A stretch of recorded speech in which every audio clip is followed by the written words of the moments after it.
Une femme légèrement déshabillée, oui, mais alors voilà, on est dans son intimité. Ça s'appelle même comme ça, non, cette expo? La toilette. C'est la toilette, c'est le thème de la toilette, effectivement, et de l'intime, de la femme nue dans sa salle de bain en train de se laver. Quelle drôle d'idée d'avoir été chercher ça. C'est une bonne idée parce qu'il y a beaucoup d'œuvres comme ça. Il y a beaucoup d'œuvres comme ça. Alors, ils ont cherché des nus masculins en train de faire leur toilette et ils n'ont pas trouvé. Ils n'ont pas trouvé parce que à l'époque, et depuis très longtemps, là, on est là, l'expo commence à la Renaissance et on arrive jusqu'à nos jours avec une photo de Bettina Reims, par exemple. Et ils n'ont pas trouvé parce que ce sont des peintures qui sont faites par les hommes, pour des collectionneurs hommes la plupart du temps. Donc ce qui les intéresse dans ce cas-là, eh bien effectivement, ce sont les femmes. Alors vous allez me dire, bah oui, mais bon, c'est un geste plus ou moins quotidien. Où est l'intérêt d'aller peindre une femme en train de se laver? On voit ça tout le temps, mais pas forcément. Imaginez qu'avant, quand même, il n'y avait pas de salle de bain. Avant, il n'y avait pas forcément d'eau courante non plus. Donc les gens ne se lavaient pas tant que ça. Et parfois, mais pas du beaucoup. tout. Bah non, parce qu'il valait mieux pas se laver parce que l'eau était tellement sale, tellement putride qu'on était propre sans se laver finalement, parce que c'est l'eau qui rendait sale. Donc finalement, les femmes après se sont renfermées dans des pièces et ça a attisé la curiosité d'y prendre, qui se sont dit qu'est-ce qui se passe, qu'est-ce qu'elles font toutes seules. Et puis évidemment, au 19e siècle, avec les impressionnistes, c'est le moment de montrer le corps de la femme d'une autre manière, où elle passe de plus en plus de temps à s'occuper d'elle, à se laver dans la salle de bain, et du coup ça va donner des nus, ou se maquiller, et ça va donner des nus extraordinaires. C'est une petite exposition dans le sens où il y a peu d'œuvres, une centaine d'œuvres, mais qui balaye quand même siècles d'histoire, donc petite quantité, mais grande qualité, regardez. L'observation minutieuse de mes jolis petits seins. Le propos de l'exposition, c'est évidemment, comme le titre l'indique, la toilette. Dans l'Europe, en tout cas chrétienne, elle apparaît vraiment à la Renaissance. Le XVIIIe siècle a, je crois, une particularité, c'est que les espaces se ferment, des boudoirs féminins apparaissent, et les femmes s'y enferment.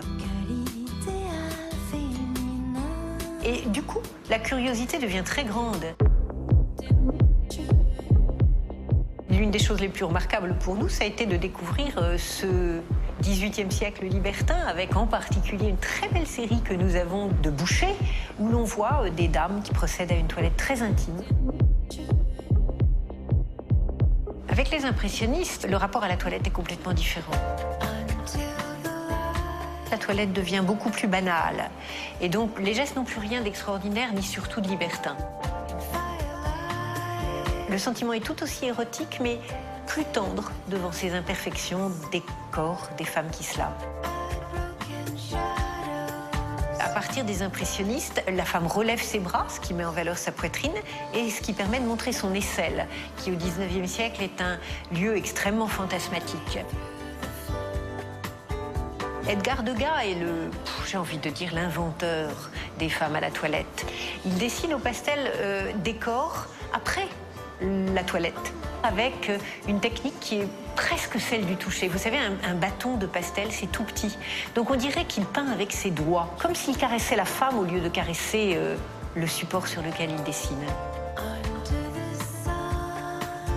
Bonnard est un incontournable de la toilette. Pendant 40 années, il peint sa compagne, qui devient sa femme, qui s'appelle Marthe, en train de se laver. C'est très curieux parce qu'au fil des tableaux, on la voit se laver dans une grande bassine en zinc, puis découvrir les joies de la salle de bain, et puis finalement, au début des années 40, flotter un petit peu comme une Ophélie entre deux eaux dans la cuve de la baignoire et rêver. L'une des toutes dernières œuvres de l'exposition est une grande photographie de Bettina Reims. Et c'est une œuvre qui renverse complètement les codes de la toilette, qui est fait pour déranger.